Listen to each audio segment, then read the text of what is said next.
الحمد لله وكفى وسلام على عباده الذين اصطفى. الحمد لله الذي وحده والصلاة والسلام على من لا نبي بعده وبشانه قال جل وعلا إن الله وملائكته يصلون على النبي يا أيها الذين آمنوا صلوا عليه وسلموا تسليما.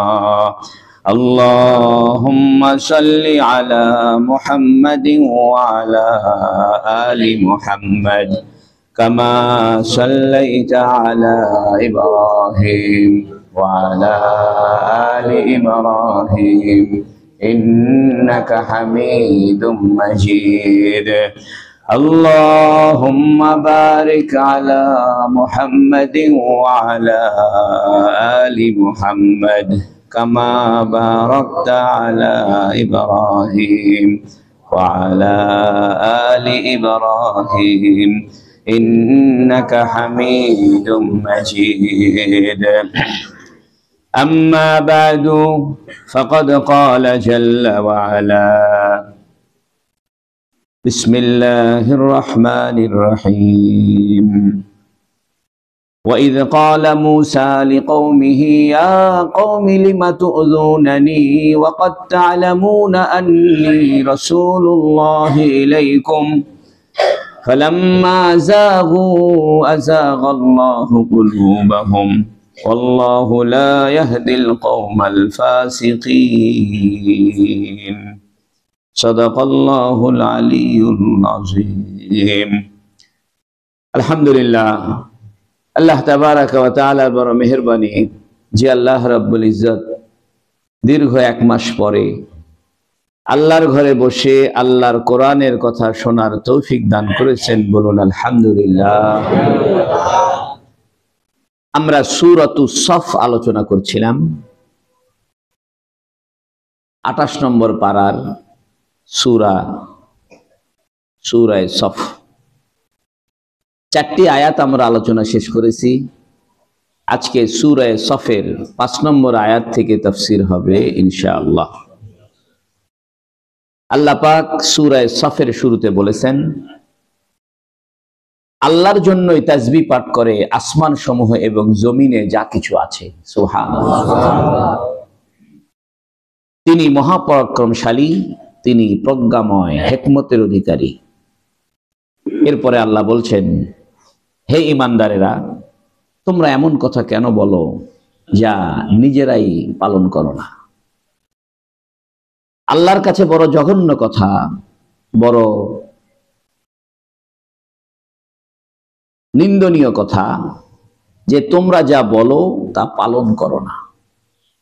এরপর আল্লাহ বলছেন, অবশ্যই আল্লাহ পাক ভালোবাসেন তাদেরকে যারা যুদ্ধ করে আল্লাহর পথে সারিবদ্ধভাবে, যেন তারা সীসা ঢালা প্রাচীরের মতো মজবুত ভাবে আল্লাহর পথে যুদ্ধ করে, কতল কেতাল করে, কাফেরদেরকে হত্যা করে। সুবহানাল্লাহ। এইটা ছিল সূরায়ে সফের 4টি আয়াতের সরল অনুবাদ। আজকে আমরা সূরায়ে সফের 5 নম্বর আয়াত তেলাওয়াত করেছি। এই আয়াতের একটি শানে নুজুল রয়েছে, সেটি হলো বনি ইসরাইলের নবী ছিলেন মুসা আলাইহিস সালাম। মুসা শব্দের অর্থ হলো যাকে পানিতে পাওয়া গেছে। সুবহানাল্লাহ। মা উখিজা মিনাল মা। মুসা একটা হিব্রু ভাষার শব্দ।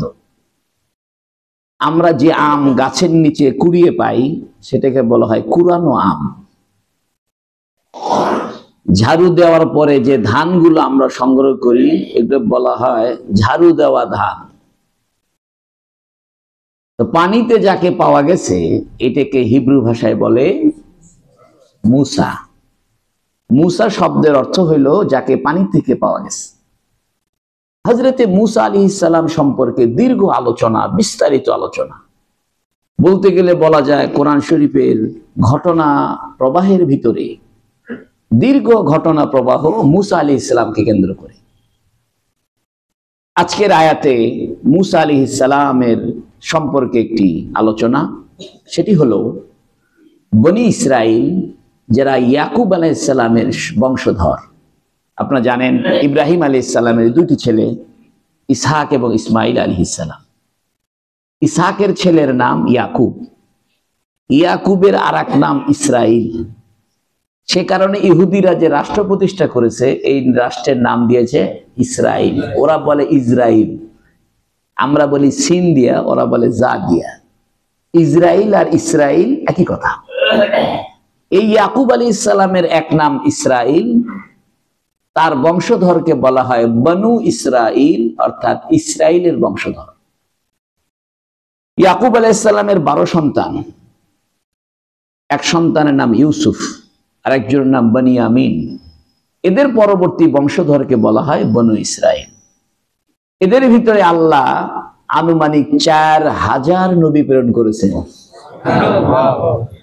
তবে বনু ইসরাইলের নবীদের ভিতরে সবচেয়ে শক্তিমান নবী, প্রধানতম নবী মূসা আলাইহিস সালাম। অনেক নবীকে তারা হত্যা করেছে বনি ইসরাইল। জাকারিয়া আলাইহিস সালামকে হত্যা করেছে তারা, হুদ সালেহ আলাইহিস সালামকে হত্যা করেছে, আরো অনেক নবীকে তারা নির্মমভাবে হত্যা করেছে। তবে মূসা আলাইহিস সালাতু ওয়াস সালাম বনি ইসরাইলের সবচেয়ে আলোচিত নবী। বনি ইসরাইল করত কি, মূসা আলাইহিস সালাম তো কেউ মানেই নাই, বরং মূসা আলাইহিস সালামের ব্যক্তিগত দোষ চর্চা করে মূসা আলাইহিস সালামকে কষ্ট দিত। বিভিন্ন প্রকারে মূসা আলাইহিস সালামকে তারা কষ্ট দিয়েছে, ধর্মীয় ভাবে, অযাচিত প্রশ্ন করে, এমনকি মূসা আলাইহিস সালামের ব্যক্তিগত বিষয়, শারীরিক বিষয় নিয়েও তারা কটাক্ষ করেছে। ধর্মীয় বিষয়ে তারা কষ্ট দিয়েছে। তারা বলেছে আরিনাল্লাহু জাহারাতান, আমাকে আল্লাহ আমাদেরকে সরাসরি দেখাও। বনি ইসরাইল মূসা আলাইহিস সালামকে বলেছে যে মূসা, যে আল্লাহর কথা তুমি বলো, এই আল্লাহকে আমরা সরাসরি দেখব। তো মূসা আলাইহিস সালাম আল্লাহর কাছে বলছেন, আল্লাহ ওরা আপনাদের সরাসরি দেখতে চায়। আল্লাহ বলছে আমারে তো দেখতে পারবা না, আমার নূর দেখতে পারবা। সুবহানাল্লাহ। তবে জান্নাতে গেলে আল্লাহকে দেখতে পারবা। হাদিস শরীফে আছে, চন্দ্র দেখতে যেমন আমাদের কোনো কষ্ট হয় না, আমরা যে যেখানে থাকি সব মানুষ চাঁদের দিকে তাকাইতে কোনো ভিড়াভিড়ি হয়, যে সবাই ভিড় হয়ে গেছে চাঁদ দেখার জন্য জায়গা পাইতেছে না। পৃথিবীর যে প্রান্তেই আপনি থাকেন, চন্দ্র যখন উদিত হবে আপনি দেখতে পাবেন। পৃথিবীর যে প্রান্তেই আপনি থাকেন, সূর্য যখন উদিত হবে আপনি দেখতে পাবেন। হাদিস শরীফে রয়েছে আল্লাহকে কিয়ামতের দিন জান্নাতীরা দেখবে, কোনো ভিড়াভিড়ি হবে না, আপন আপন জান্নাত থেকে পরিষ্কার দেখতে পাবে। এখন দুনিয়াতে এই বনি ইসরাইল মূসা আলাইহিস সালামকে আবদার করেছে যে আল্লাহকে আমাদেরকে দেখো। বলছে অন্যান্য গোত্রের যেমন মূর্তি রয়েছে, দেবতা রয়েছে, আমাদের জন্য একটা দেবতা এনে দাও। এগুলো অযাচিত কথা এবং তৌহিদ পরিপূর্ণ কথা, পরিপন্থী কথা। তারা বলেছে ময়দানে তিহে, যখন মূসা আলাইহিস সালামকে আল্লাহ পাক সাগর পার করে দিলেন, এরা যখন সাগর পার হয়ে চলে এলো সিনাই উপত্যকায় থেকে বর্তমানের সিরিয়া, যেটাকে আমরা শাম বলি, যেটা বিজয় হয়েছে আলহামদুলিল্লাহ, এখানে আসার পরে একটি জায়গা রয়েছে মিশর এবং সিরিয়ার মাঝামাঝি একটি জায়গা, এটাকে বলে ময়দানে তিহ। তিহ শব্দের অর্থ হলো উদ্ভ্রান্ত হওয়া। এরা এখানে আল্লাহ বলছেন, এরা বলতেছে আল্লাহকে, বলতে মূসাকে বলতেছে মূসা তোমরা আল্লাহকে বলো, আমরা পাকশাক করে খাইতে পারবো না। আল্লাহ মান্না সালওয়া এদেরকে দিয়েছে। কিছুদিন মান্না সালওয়া খাওয়ার পরে এরা এটা জমা করে রাখতো। আল্লাহ বলেছিল জমা করবা না, প্রত্যেকদিন রাত্রে বেলা বরফের মতো শীতল খাবার আসবে, পায়েসের মতো মিষ্টি সুঘ্রাণ। এটা হলো মান্না। আর সালওয়া হইল চড়ুই পাখির মতো খুব সুস্বাদু পাখি, এগুলা ভুনা কইরা ওই পায়েসের মতো সাদা সাদা জিনিস দেখাইবে। এরা কিছুদিন খাওয়ার পরে বলতেছে আমাদের আর ভালো লাগে না, আমরা আদা রসুন পেঁয়াজ খাবো। এদের অবাধ্যতা, এদের অধ্যত্ব, এটা কত মারাত্মক।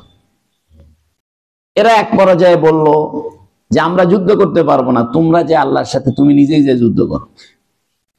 কারণ মুসা আলাইহিস সালামকে আল্লাহ নির্দেশ দিয়েছিলেন যে তুমি ফিলিস্তিন বিজয় করো। ফিলিস্তিন ছিল আরেক লোকদের হাতে, অন্য জালেম বাদশার হাতে, জালুতের হাতে। এরা বলছে আমরা যুদ্ধ করতে পারবো না, তুমি যে তোমরা আল্লাহর সাথে তুমি মিলে আর আল্লাহ মিলে যুদ্ধ করো। যেগুলো সম্পূর্ণরূপে নবীদের প্রতিষ্ঠিত তাওহীদের বিরুদ্ধে। এক পর্যায়ে তারা মুসা আলাইহিস সালামের শারীরিক দোষ খোঁজা শুরু করছে। তারা বলতেছে মুসার একটা অন্ডকোষ বড় আছে। এটাকে বাংলায় কি রোগ বলে? একশিরা রোগ। অতএব যার একশিরা রোগ আছে তাকে আমরা নবী মানব না। এক পর্যায়ে মুসা আলাইহিস সালাম একদিন নদীতে গোসল করতে নামছেন। একটা পাথরের উপরে কাপড় রেখে ছোট কাপড় পরে গোসল করতেছে, তো লোকজন নাই। গোসল শেষ করে আসছে, পাথর কাপড় নিয়ে দৌড় দিছে, শাঁ করে পাথর দৌড়ে গেছে। মুসা আলাইহিস সালাম পাথরের পিছনে দৌড়েতেছে আর বলতেছে ইয়া হাজার সাউবি, ইয়া হাজার সাউবি, এ পাথর আমার কাপড় নিয়ে গেলি, এ পাথর আমার কাপড় নিয়ে গেলি, দাঁড়া দাঁড়া। তো পাথরে দৌড়াইতে দৌড়াইতে বনি ইসরায়েলের যে বাজার, এই বাজারের মাঝখানে যে পাথর থামছে, মুসা আলাইহিস সালাম কাপড় তুলে সঙ্গে সঙ্গে গায়ে দিছে। এই যে মুসা আলাইহিস সালাম উলঙ্গ অবস্থায় দৌড়ায় ওখানে গেছে, ফাঁক দিয়ে বনি ইসরায়েল দেখে ফেলছে যে মুসার কোনো একশিরা অসুখ নাই। আল্লাহ এটাও পূরণ করছে যে তোমরা মুসার যে শারীরিক দোষ ধরতেছো, বাস্তবে মুসার শারীরিক দোষ নাই। নবীদের কোনো শারীরিক দোষ থাকে না। নবীরা শারীরিক দোষ থেকে মুক্ত, চারিত্রিক দোষ থেকে মুক্ত, বংশীয় পরাক্রম, সূত্রতার, শুদ্ধতার, মা বাবা এদের যে ব্লাডের যে শুদ্ধতা, এই শুদ্ধতার দিক থেকেও পবিত্র। সুবহানাল্লাহ। প্রত্যেক নবীকে আল্লাহ দৈহিকভাবে ত্রুটিমুক্ত করেছেন, চারিত্রিকভাবে ত্রুটিমুক্ত করেছেন, এবং তাদের বংশ পরাক্রমার যে ধারাবাহিকতা, এই ধারাবাহিকতাকেও জেনার থেকে পবিত্র করেছেন। তো বনি ইসরায়েলের এই উদ্ধত্ত যে মুসা আলাইহিস সালামের শারীরিক কষ্টও তারা ধরলো, এটাও আল্লাহ প্রকাশ করে দিলেন যে মুসার এরকম কোনো শারীরিক ত্রুটি নাই। একটা প্রশ্ন হতে পারে, একটা নবীকে আল্লাহ উলঙ্গ করে ছাড়লো? এটা বুখারী শরীফের হাদিস, যেটা আমি শুনাইলাম। হাদিসটা সত্য, ঘটনা সত্য। এটার উত্তর হলো যে আল্লাহ পাকের কাছে নবীদের চারিত্রিক দোষ বের করে দেওয়ার চাইতেও ধর্মটা প্রিয়, তৌহিদটা প্রিয়। সুবহানাল্লাহ। যে নবীকে কষ্ট দিতেছ দাও, তারপরেও তোমরা তৌহিদের প্রতি মানানো, এটা এক নাম্বার। এই জন্য আমাদের নবীকেও শারীরিক কষ্ট দিয়েছে আবু জেহেল। নবী আলাইহিস সালাম কাবা ঘরের চত্বরে নামাজ পড়তেছেন, উটের নারী ভুরু নিয়ে নবীর মাথার উপরে চাপা দিছে। নবীর নিঃশ্বাস বন্ধ হয়ে যেতেছিল, ফাতেমা যায় তাড়াতাড়ি সরাইছে, ছোট বাচ্চা।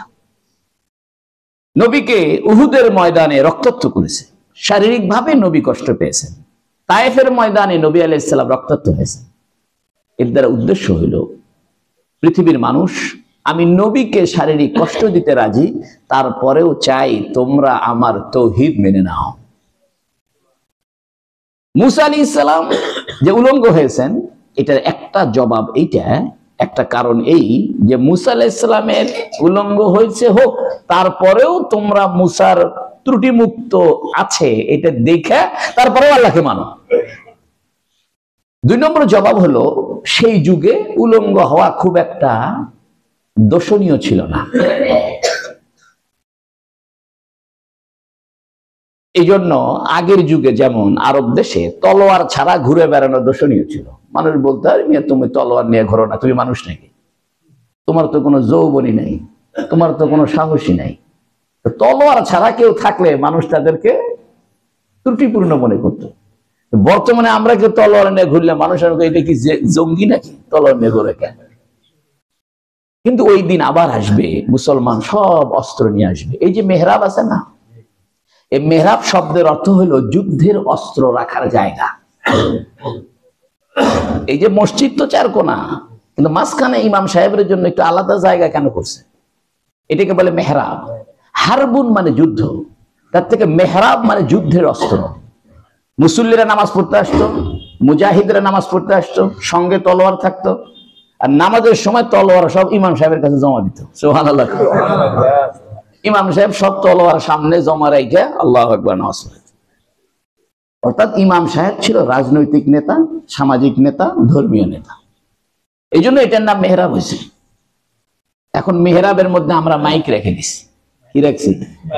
যাতে চোরের ভয়ে, চোর যেন আমাদের মাইকের অ্যাম্পলিফায়ার চুরি না করে, এই জন্য আমরা মেহরাবে কাকে রাখছি? মাইক রাখছি। কিন্তু মেহরাবে আসলে মাইক রাখার জায়গা না, এটা হলো অস্ত্র রাখার জায়গা। নামাজ হবে, আবার অস্ত্র কান্দে নিয়ে সব বাড়ায় বাড়ায় ইনশাআল্লাহ। শামে সিরিয়া বিজয় হয়েছে, মসজিদে উমাইয়া বিজয় হয়েছে। যে মসজিদে ঈসা আলাইহিস সালাম অবতীর্ণ করবেন, সে মসজিদে গত আজকে জুমার নামাজ হয়েছে। যিনি নামাজ পড়িয়েছেন তিনি অস্ত্র কান্দে নিয়ে, অস্ত্র হাতে ধরে খুতবা দিয়েছেন। আফগানিস্তান বিজয় হওয়ার পরে জালালাবাদ, খোস্ত এবং কাবুলের কেন্দ্রীয় মসজিদে নামাজ পড়েছেন যিনি মুজাহিদের প্রধান নেতা, অস্ত্র কান্দে নিয়ে খুতবা দিয়েছেন, অস্ত্রটা মেহরাবে জমা দিয়ে আল্লাহু আকবার নামাজ পড়েছেন। এই পরিস্থিতি আমাদের সৃষ্টি না হলে ইহুদিদের বম্বিং ছাড়া আমরা বাঁচতে পারবো না। এই পরিস্থিতি আমরা না করলে হিন্দুদের শয়তানি থেকে বাঁচতে পারবো না, ভারতের চক্রান্ত থেকে আমরা বাঁচতে পারবো না। যাই হোক, মুসা আলাইহিস সালামের শারীরিক দোষও আল্লাহ খুলে দিয়েছেন। এরপরেও তোমরা আল্লাহর তাওহীদ মেনে নাও। দ্বিতীয়ত, সে যুগে উলঙ্গ হওয়া খুব একটা দোষণীয় মনে করা হতো না। এই জন্য মুসা আলাইহিস সালাম জনসম্মুখে উলঙ্গ হয়েছেন, এটা খুব একটা দোষণীয় নয়। ওই প্রসঙ্গে আল্লাহ আজকের আয়াতটা নাযিল করেছেন। ওয়াইদ ক্বালা মূসা লিকওমিহি ইয়া কওম, যখন বলল, ও পৃথিবীর মানুষ তোমরা স্মরণ করো। ওয়াইদ ক্বালা মূসা, যখন মূসা আলাইহিস সালাম বললেন, লিকওমিহি তার সম্প্রদায়কে, ইয়া কওমি হে আমার সম্প্রদায়। কওম কাকে বলে? এখানে একটু ব্যাখ্যা দিই। আরবের লোকেরা, মূসা আলাইহিস সালামও মিশর এলাকার নবী, সেটাও আরব অঞ্চলই, ওখানে আরবি ভাষায় চলে। আরবের লোকেরা থাকতো তাঁবুতে, এই তাঁবুকে বলা হইতো খিমা। কয়েকটা তাঁবু মিলে একটা হইতো আপনার খিত্তা। কি হইতো? এই যে তবলিগ জামাতে ইজতেমায় গেলে কি নাম দেয়? খিত্তা। কয়েকটা খিত্তা মিলা হয় একটা হাই, কয়েকটা হাই মিলা হয় একটা কওম, কবিলা, কয়েকটা কবিলা মিলা হয় একটা কওম, কয়েকটা কওম মিলা হয় একটা মিল্লাত। সুবহানাল্লাহ। মিল্লাতু আবিকুম ইব্রাহিম, ইব্রাহিম তোমাদের মিল্লাতের জনক, নাকি কওমের জনক? এই জন্য আরবীয় সমাজ ব্যবস্থায় এটা চেইন অফ কমান্ড ছিল। তাঁবুতে বসবাস করতে একটা পরিবার, এটাকে বলতে খিমা। এখন এই পরিবার, এই তাঁবুতে বসবাস করে বড় ভাই, ওই তাঁবুতে বসবাস করে মেজো ভাই, ওই তাঁবুতে বসবাস করে ছোট ভাই। কয়েকটা তাঁবু মিলা একটা হইতো খিত্তা, যারা সব এক পরিবারের লোক। কয়েকটা খিত্তা মূল একটা হাই, চাচতো ভাই, মামতো ভাই, এরা হলো হাই। চাচতো ভাই, মামতো ভাইয়ের পরে আরো আত্মীয় স্বজন, যারা দূরবর্তী আত্মীয় স্বজন, শ্বশুরের আত্মীয় স্বজন বা মামাতো বোনের ছেলের মেয়ে, এরা হতো সব কবিলা। এই কয়েকটা কবিলা মিলা হইতো একটা কওম, অর্থাৎ আরো বড়। কয়েকটা কওম মিলে হইতো মিল্লাত। ইব্রাহিম আলাইহিস সালাম ছিলেন শুধু জাতির না, মিল্লাতের জনক। সুবহানাল্লাহ।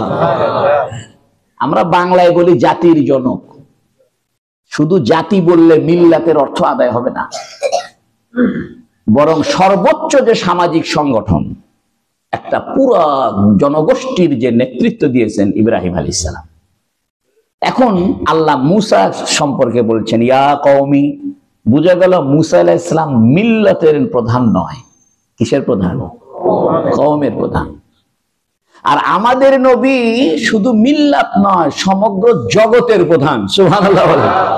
ওয়ামা আরসালনাকা ইল্লা রাহমাতাল লিল আলামিন।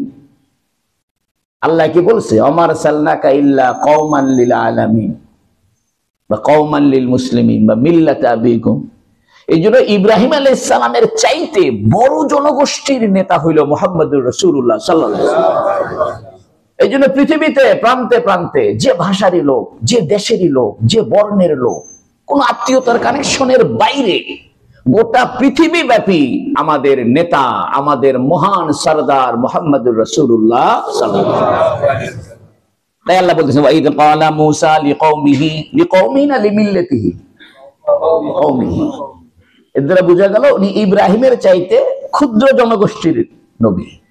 ইব্রাহিম ছিলেন আরো বড় জনগোষ্ঠীর নবী, মুসা আলাইহিস সালাম একটু ক্ষুদ্র জনগোষ্ঠী। আমাদের নবী শুধু জনগোষ্ঠী না, জিন ইনসানের নবী। সুবহানাল্লাহ। নবীদেরও নবী, নবিউল আম্বিয়া, নবীদের নবী। তাই বলতেছে ওয়া ইয ক্বালা মূসা লিকওমিহি। কেন কওমিহি বলছে বুঝছেন তো? না বুঝেন নাই? ওয়া ইয ক্বালা মূসা লিকওমিহি, মূসা তার সম্প্রদায়কে বলল, ইয়া কওমি, হে আমার সম্প্রদায়, লিমা তুযুনানি, কেন আমাকে কষ্ট দাও? ওয়া ক্বাদ তা'লামুনা আন্নী রাসূলুল্লাহি ইলাইকুম, অথচ তোমরা জানো আমি আল্লাহর রাসূল হিসেবে এসেছি তোমাদের প্রতি। সুবহানাল্লাহ। আমি আল্লাহর রাসূল হয়ে তোমাদের কাছে এসেছি, তোমরা এটা জানো। এরপরেও তোমরা আমাকে ধর্মীয় ভাবেও কষ্ট দিচ্ছ, আবার শারীরিক ভাবেও কষ্ট দিচ্ছ, মানসিক ভাবেও কষ্ট দিচ্ছ। বোঝা গেল নবীদের শারীরিক দোষ অন্বেষণ করাও হারাম নয়, কুফরি, কাফের হবে সে। কেউ যদি নবীর শারীরিক দোষ ধরে, কেউ যদি মনে করে যে নবীর নাকের চাইতে এর নাকটা বেশি সুন্দর, সে কাফের হয়ে যাবে। কেউ যদি নবীর শারীরিক দোষ ধরে, নবী আলাইহিস সালাম যায়েনব রাদিয়াল্লাহু আনহার বিবাহের মধ্যে গোশত রুটি খাওয়াইছেন, অন্যের বিয়ের মধ্যে খালি খেজুর দিয়ে অলিমা করেছেন, এরকম কইলে ঈমানটা যাইবে। আর কোরআনের ইলম যদি কারো না থাকে কি করবেন? এই যে তবলিগ আলাগের গন্ডগোল বাজছে, এই গন্ডগোলের কারণ, আসল কারণ হলো সাদ সাহেবের ভুল ব্যাখ্যা। এগুলো করলে তো পাবলিক খেপে যাবে। এখন পাবলিক দুই ভাগ হয়ে গেছে, কেউ এতাতি গ্রুপের, সাদ সাহেবের গ্রুপের, কেউ জোবায়ের সাহেব। জোবায়ের সাহেব তো না, আলমে সুরের গ্রুপ, ওদিকে আমি যাব না। কোরআনের গভীর জ্ঞান না থাকলে আপনি ধর্মীয় নেতৃত্ব দিতে পারবেন না। স্কুল কলেজে স্যারেরাও তাফসীর করে, ভালো কথা বলে। একজন আমাকে বলতেছে অমুক একটা ইংরেজি শিক্ষিত লোক, সেই কোরআন বুঝায়, ফাইন কথা কয়। আমি তো ফাইন কথা বলতে বলতে বলতে বলতে ধাম করে একটা খারাপ কথা কয়, এমন একটা কথা কবে যে ঈমান শুদ্ধ খাই ফেলে দিবে, কারণ কোরআন হাদিসের গভীর জ্ঞান তার কাছে নাই। এই জন্য বলতেছে ওয়াকাদ তা'লামুনা আন্নী রাসূলুল্লাহি ইলাইকুম, তোমরা তো জানো আমি আল্লাহর রাসূল এসেছি তোমাদের কাছে, আমাকে কেন কষ্ট দিচ্ছ?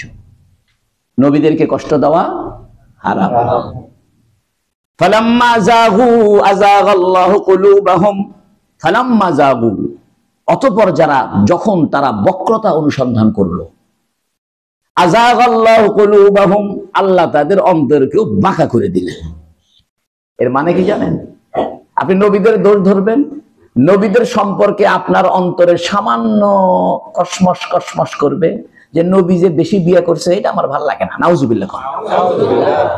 মহিলাদের ইমান খাওয়ার জায়গা হইলে এটা। আজকে বাড়ির যে বউকে কন যে নবী অনেকগুলো বিয়ে করছে, চারটে বিয়ে জায়েজ আছে, তুমি তো অসুস্থ, তোমার মাজায় ব্যথা, পিঠে ব্যথা, কান্দে ব্যথা, তাই আমি আরেকটা বিয়ে করি। নবী করছে, বাদ দাও তো, তোমার নবীর কথা বাদ দাও তো। বহু বিবাহকে মহিলারা মানতে রাজি নাই।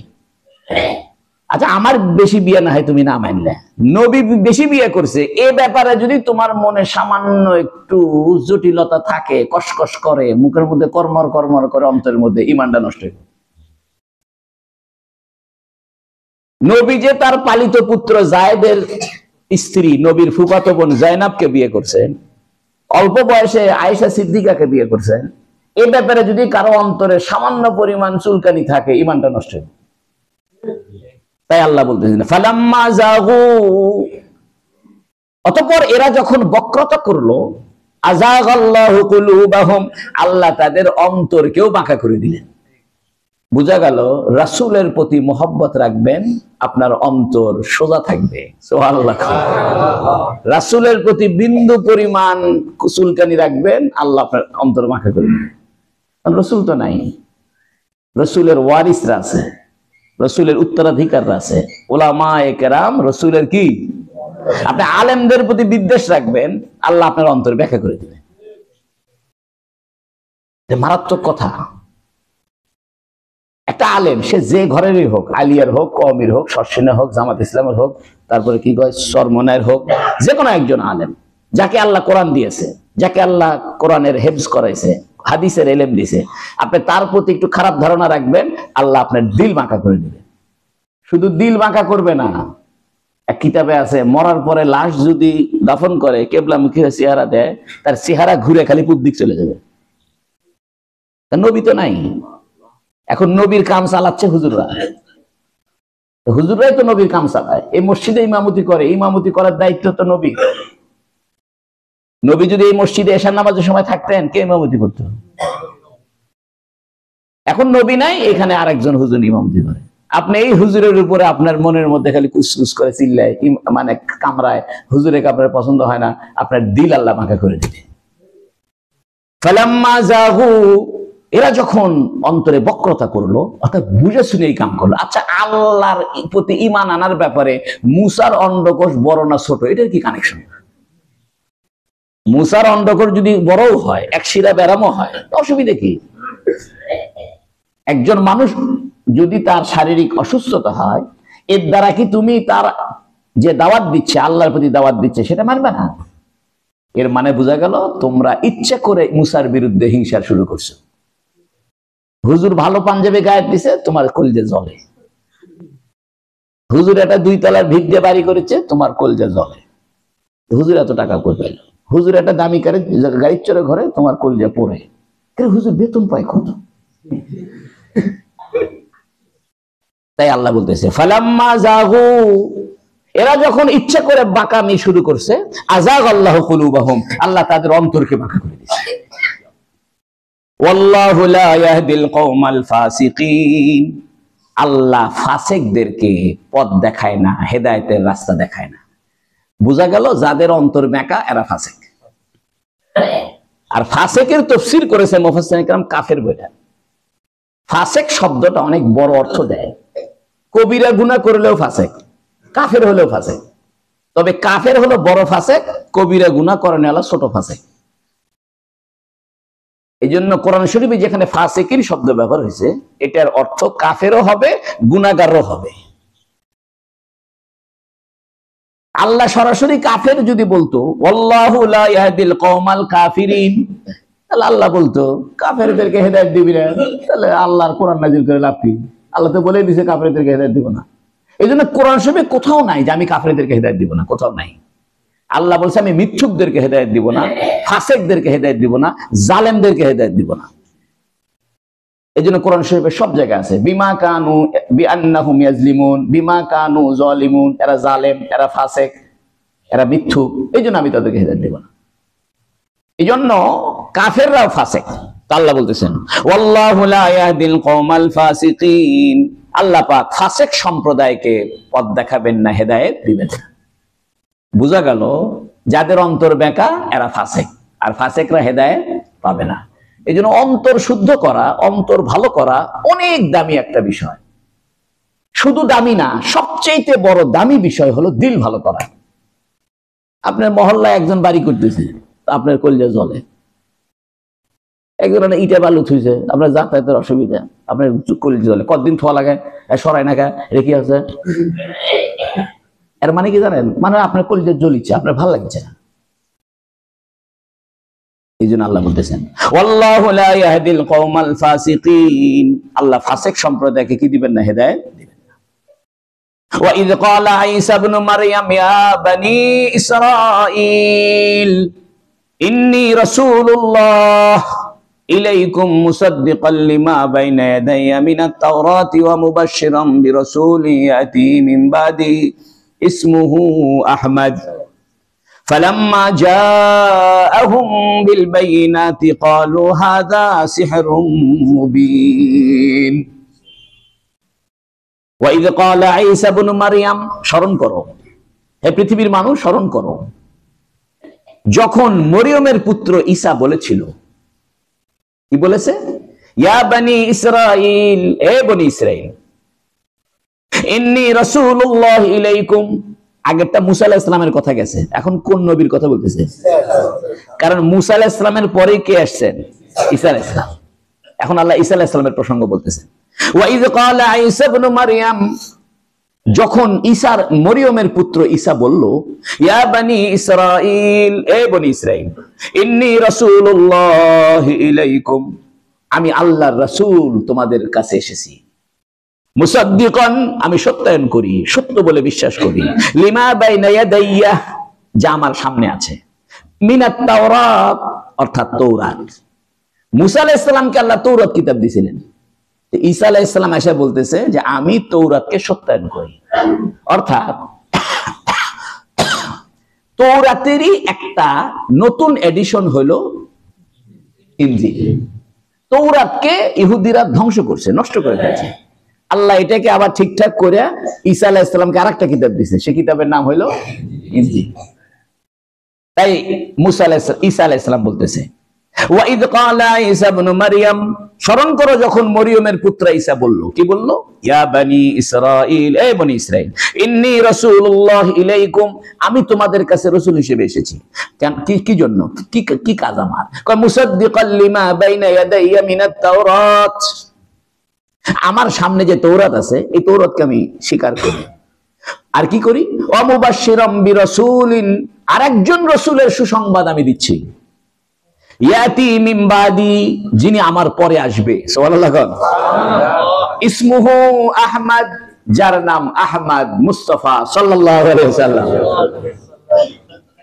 ফালাম্মা জাআহুম বিল বাইনাত অতঃপর যখন তাদের কাছে এসে গেল সেই রাসূল যে রাসূলের সুসংবাদ দিল ঈসা যার নাম আহমদ মুহাম্মদ তিনি যখন এসে গেলেন দলিল প্রমাণ নিয়ে এসে গেলেন কোরআন নিয়ে এসে গেলেন মুজিজা নিয়ে এসে গেলেন ক্বালু হাযা সিহরুম মুবিন তারা বলল এটা তো একটা স্পষ্ট জাদু মুহাম্মদ তো একটা জাদুকর এটা হলো সূরা সফের 6 নম্বর আয়াতের সরল অনুবাদ এখন আসেন আমরা এটার তাফসীর শুনি প্রথম কথা হলো আল্লাহ পাক ঈসা নবীর পরিচয় দিয়েছেন মরিয়মের পুত্র হিসাবে কারণ ঈসা আলাইহিস সালামের কোনো বাবা নাই আল্লাহ বলছেন ঈসা ইবনে মারইয়াম মরিয়মের পুত্র ঈসা এখানে খ্রিস্টানদের একটা ভ্রান্ত ধারণাকে আল্লাহ দূর করে দিচ্ছেন সেটা হলো তোমরা যে ঈসাকে আল্লাহর বেটা বলো এটা আল্লাহর বেটা না কার বেটা মরিয়মের বেটা তোমরা যে আল্লাহ ঈসাকে আল্লাহর বেটা বলো খবরদারি কাম করো না এটা হলো মরিয়মের বেটা একটা প্রশ্ন হলো মায়ের নামে সন্তানের পরিচয় হবে না বাপের নামে হবে আমরা সবাই জানি বাপের নামে হবে কিন্তু ইউরোপে খ্রিস্টান জগতে বাপের নাম নাই কার নাম কারণ বাপেরই ঠিক নেই বাপের কি নেই এরা সোলপোল হওয়ার পরে নাতি নাতকুর নিয়ে তারপরে বিয়ে করে জানেন আপনারা ইউরোপের দেশে প্রথমে গেট টুগেদার করে লিভ টুগেদার করে বিয়ে শাদী নাই সহবাস করে থাকে সোলপোল হয় তারপরে এক সময় চিন্তা হলো আচ্ছা বিয়ে করি তারপরে যে বিয়ে করে কারণ ইউরোপের আইনে যদি আপনি বিয়ে করেন সম্পদে মেয়ে ভাগ পাবে এই সম্পদের ভাগ যাতে আগেই না চায় এই জন্য বিয়ের আগেই সোলপোল হইয়া নাতি নাতকুর হইয়া বহুদিন থাকে যখন বুড়া বুড়ি হয়ে গেছে আর যাওয়ার রাস্তা নাই এখন সব বিয়ে বসি এখন কি বসি একটা প্রশ্ন এখানে উত্থাপিত হবে যে মানুষের পরিচয় কি মায়ের নামে হবে না বাপের নামে হবে ইসলামের বিধান হইল মানুষের পরিচয় হবে বাপের নামে মায়ের নামে কেন হবে না মায়ের পরিচয় তো স্পষ্ট হয়ে গেছে মা যখন সন্তানকে পেটে রাখছে তখন তো মানুষ টের পাইছে আর পেটের মধ্যে কি আছে মায়ের পরিচয় ফাইন্ড আউট করার জন্য কোনো দলিল প্রমাণ লাগবে না মায়ের পরিচয় এস্টাবলিশ করার জন্য কোনো দলিল প্রমাণ লাগবে না, সব পাড়াপড়শি সবাই জানে এই মহিলার পেটে কি আছে, বাচ্চা আছে। কিন্তু স্বামী, আমার যে বাচ্চা হবে, আমার কোনো সিমটম আছে? স্বামী স্ত্রী বিয়ে শাদী করছে, এক বিছানায় থাকে, রাত্রি যাপন করে। এখন স্ত্রীর পেট বড় হয়ে গেছে, স্বামীর কি পেট বড় হয়েছে? বুঝার কায়দা নাই যে বাপের কোনো আলামত নাই, আলামত আছে মেয়ের মধ্যে। এই জন্য মেয়ের আলামতটা স্পষ্ট, এটা তো চিহ্নিত। এখানে তার আর পরিচয় দরকার নাই। আর পরিচয় দরকার যেটা নিয়ে ভেজাল হইতে পারে, বাপ নিয়ে ভেজাল হইতে পারে। এই জন্য ইসলাম বলছে বাপের পরিচয় সন্তানের পরিচয় হবে। এখানে আল্লাহ মরিয়মের পরিচয় দিল। মরিয়মের পরিচয় দিল দুই কারণে। একটা কারণ হইলো, তোমরা যে ঈসাকে আল্লাহর বেটা মনে করো, এটা ভুল। এটা ঈসা আল্লাহর বেটা না, মরিয়মের বেটা। দুই নম্বর কথা হইলো, শরীয়তে মায়ের পরিচয় দিতে নিষেধ নাই, তবে বাপের পরিচয় মাস্ট। আপনি বাপের পরিচয় দিবেন না, খালি মায়ের পরিচয় দিবেন, জায়েজ হবে না। এই জন্য বাপের পরিচয় দিতেই হবে, কারণ বাপের পরিচয় না দিলে তো ভেজাল। কারণ বাপকে এটা তো চিহ্নিত করা মুশকিল, মাকে চিহ্নিত করা মুশকিল না, কারণ পাড়াপড়শি সব জানে এই চল, এই মহিলার চল। এই জন্য শরীয়তে, ইসলামীতে মায়ের পরিচয়ের আগে বাপের পরিচয় ঠিক করো। এরপরে মায়ের পরিচয় তো আছেই, মায়ের পরিচয় যদি অপশনাল ভাবে দাও, অ্যাডিশনাল ভাবে দাও, যুক্ত করে দাও, এতে কোনো সমস্যা নাই। তিন নম্বর হইলো, অনেক সময় দেখা যায় বাপের চেয়ে মাই বেশি সম্মানী হয়ে গেছে।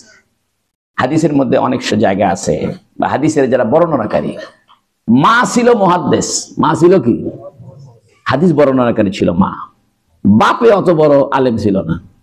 তো মায়ে যেহেতু বড় মুহাদ্দিস ছিল, এই জন্য সন্তান তার মায়ের পরিচয়ে পরিচিত হয়ে যেত। মায়ের পরিচয়তে কি হইতো? এই জন্য শরীয়তের বিধান, কেউ এ কথা বলতে পারবে না যে মরিয়মের ঈসার পরিচয় আল্লাহ মা দিয়ে দিছে, অতএব আমরা বাপের পরিচয় দিব না, আমরা মায়ের পরিচয় দিয়ে জন্ম নিবন্ধন করব, তা জায়েজ হবে না। এখানে আল্লাহ মায়ের পরিচয় দিছে বিশেষ একটা কারণে, সেটা হলো তোমরা যে ঈসাকে বলো আল্লাহর বেটা, নাউজুবিল্লাহ, এই চিন্তাকে খণ্ডন করার জন্য আমি মরিয়মের পুত্র ঈসা বলছি। আর দ্বিতীয় কথা, মরিয়ম একজন বহুত সম্মানী, সেই জন্য আমি মরিয়মের নামটা দিয়েছি। এখন ঈসা মানে কি? ঈসা মানে হলো, এটা ওরা বলে ইসু, সেখান থেকে ওরা বলে যিশু। শব্দটা ঈসা ছিল, পরবর্তীতে হিব্রু ভাষায় বলতো ইসু, ইসু থেকে হয়ে গেছে কি যিশু। মানে যে ভূমিষ্ঠ হয়েই পায়ের গোড়ালির উপরে জোর দেয়, তারা বলে ঈসা। কারণ ঈসা আলাইহিস সালাম যখন মরিয়মের গর্ভ থেকে হয়েছে, মানুষ এত বদনাম শুরু করছে, আরে মরিয়মের বিয়ে হয়নি, কিছু নেই, বাচ্চা করতে হইলো। তো বাচ্চা পায়ের গোড়ালির উপর ভর দিয়ে করছে ইন্নী আব্দুল্লাহ, করছে আমি আল্লাহর বান্দা, আতানি আল কিতাব। এই জন্য ছোটবেলায় শিশু অবস্থায় কথা বলছে কে? ঈসা আলাইহিস সালাম। এই জন্য ওর নাম হয়েছে ঈসা। ওয়া ইয ক্বালা ঈসা ইবনে মারইয়াম, যখন মরিয়মের পুত্র ঈসা বলল, কি বলল? ইয়া বনি ইসরাঈল, এ বনি ইসরাঈল। আচ্ছা, আগে বলল ইয়া কওমি, মুসা আলাইহিস সালাম বলছে লিকওমিহি, তাহলে এখানে বলা দরকার ছিল ওয়া ইয ক্বালা ঈসা ইবনে মারইয়াম ইয়া কওমি, হে আমার সম্প্রদায়। মুসা আলাইহিস সালাম বলল হে আমার সম্প্রদায়, আর ঈসা আলাইহিস সালাম বলতেছে হে বনি ইসরাঈল। কারণটা কি? কারণ হইল ঈসা আলাইহিস সালামের সাথে বনি ইসরাঈলের আত্মীয়তার সম্পর্ক ছিল না। ঈসা আলাইহিস সালাম হলো মরিয়মের সন্তান, মরিয়ম হলো ইমরানের বেটি। ইমরানের কি বেটি? সে ইমরানের বইয়ের নাম হান্না। তো ইমরানের স্ত্রী হান্না যখন গর্ভবতী হয়েছে, তো ইমরান মান্নত করছে, আল্লাহ যদি আমার একটা বেটা হয় তাহলে বাইতুল মুকাদ্দাসের খাদেম বানাবো। বেটা না হয়েছে কি বেটি। এই জন্য ইমরান হলো ফিলিস্তিনের মসজিদের ইমাম ছিল, সে নবী ছিল না। ফিলিস্তিনে যে বাইতুল মুকাদ্দাসের দীর্ঘদিনের ইমাম সাহেব কে? ইমরান। এই জন্য কোরআন শরীফে একটা সূরা আছে, সূরা আলে ইমরান। মানে ইমরানের বংশ আলাদা, বনি ইসরায়েলের বংশ আলাদা। আল্লাহ প্রথমে তো নবী পাঠাইছে বনি ইসরাইলের আত্মীয়তার সম্পর্কের নবী মুসা, কারণ মুসা বনি ইসরাইলের বংশের লোক, কিন্তু ঈসা আলাইহিস সালাম বনি ইসরাইলের বংশের লোক নয়। এই জন্য ঈসা আলাইহিস সালাম হে আমার সম্প্রদায় বলেনি, বলছে হে বনি ইসরাইল। বুঝছেন নি কথাটা? মানে কোরআনের ভাব আছে, খালি ডাইরেক্ট খালি তরজমা পড়ে গেলে কিছু টের পাবে না কি আছে ভিতরে। এখন মানুষে সবাই পণ্ডিত হয়ে গেছে, সারা জীবন স্কুল কলেজে পড়ছে, বাংলাটা কোন সেই পড়ে তফসির করে, না জানে কোনো শব্দের অর্থ, না জানে গ্রামাটিক্যাল কোনো ব্যাপার, না জানে ভিতরের কোনো খবর, কিচ্ছু নাই, ওই ধামাধুম তফসিল করছে। পেটে বম মারলে আলিফ বাড়াবে না, নাম দিছে মুফাসসিরে কোরআন, নাম দিছে তাফসিরুল কোরআন মাহফিল, পুরাটা ভুয়া গপ্প করে চলে গেল। এটা আয়াতও গুলো না, এটা হাদিসের গুলো, কোনো তফসির নাই, কিছু নাই, চিল্লে চিল্লি হইচই বাজে দিয়ে 2 ঘন্টা কামাই করিলে পয়সা দিলে চলে। নাম কি? তফসির মাহফিল। নাম দিছে তফসির মাহফিল, তফসিরের তাও নাই। আল্লাহ আমাদেরকে বাঁচাক, বলেন আমিন। তা আল্লাহ বনি ইসরাইলের মধ্যে প্রথম একটা নবী দিল, এটা বনি ইসরাইলের বংশের লোক না। এর মানে আল্লাহ সিগন্যাল দিছে আগামীতে একটা নবী আসবে, তোমাদের মধ্যে থেকে আসবে না। সুবহানাল্লাহ। বহু নবী তোমাদের ইসহাকের বংশ থেকে দিলাম, ইসরাইলের বংশ থেকে দিলাম, মানে ইয়াকুবের বংশ থেকে দিলাম। ইব্রাহিমের ছেলের নাম ইসহাক, ইসহাকের ছেলের নাম ইসরাইল, ইসরাইলের বেটাদের ভিতর থেকেই তো নবী আসলো বহু। আল্লাহ না অ্যাসিড টেস্ট করে না, মানে স্বর্ণ খাঁটি না ভেজাল, এটা টেস্ট করার জন্য কি করে? অ্যাসিড দিয়ে পোড়ায়। আল্লাহ অ্যাসিড দিয়ে পোড়ায় দেখলো, দেখি তো বনি ইসরাইলের বাইরে একটা নবী দিয়ে, আর ভাব কি হয়? তো ভাব হয়েছে খুব খারাপ। এরা তো মুসা ঈসা আলাইহিস সালামকে মানে না, কয় নাউজুবিল্লাহ আস্তাগফিরুল্লাহ, কইতেও খারাপ লাগে, কয় এটা অবৈধ সন্তান। নাউজুবিল্লাহ কয়। এই জন্য খ্রিস্টানদের জাত শত্রু হলো ইহুদিরা, অথচ মুসলমানদের বিরোধিতা করার জন্য ইহুদি খ্রিস্টান এক হয়ে গেছে। হিসাব অনুযায়ী খ্রিস্টানদের বেশি বিরোধিতা করার দরকার ইহুদিদের, তাই হবে। ঈসা আলাইহিস সালাম এই যে শাম বিজয় হলো, সিরিয়া বিজয় হলো, মসজিদে উমাইয়া বিজয় হলো, এটাকে সিরিয়ার জামে মসজিদ বলে। এই জামে মসজিদে ঈসা আলাইহিস সালাম আসবে, এসে বলবে ইন্নী আব্দুল্লাহ, আমি আল্লাহর বান্দা, আমি আল্লাহর বেটা না। সুবহানাল্লাহ। তখন দলে দলে খ্রিস্টানরা মুসলমান হয়ে যাবে। আল্লাহ বলতেছেন ওয়া ইয ক্বালা ঈসা ইবনে মারইয়াম, স্মরণ করো যখন মরিয়মের পুত্র ঈসা বলল, কি বলল? ইয়া বনি ইসরাইল, হে বনি ইসরাইল। কম বলেনি, কারণ এটা ঈসা আলাইহিস সালামের সাথে বনি ইসরাইলের কোনো আত্মীয়তার সম্পর্ক নাই। বনি ইসরাইল আলাদা গোষ্ঠী, আলে ইমরান আলাদা গোষ্ঠী। কি বলতেছে? ইন্নী রাসূলুল্লাহ ইলাইকুম, এ আমি আল্লাহর রাসূল তোমাদের প্রতি। একই কথা যেটা মুসা আলাইহিস সালাম বলছে, একই কথা কে বলল? ঈসা আলাইহিস সালাম। উনি বলতেছে মুসাদ্দিকাল লিমা বাইনা ইয়াদাইয়া, আমার সামনে যা আছে এটাকে আমি সত্যায়ন করি। সামনে কি আছে? মিনাত তাওরাত, তৌরাত আছে।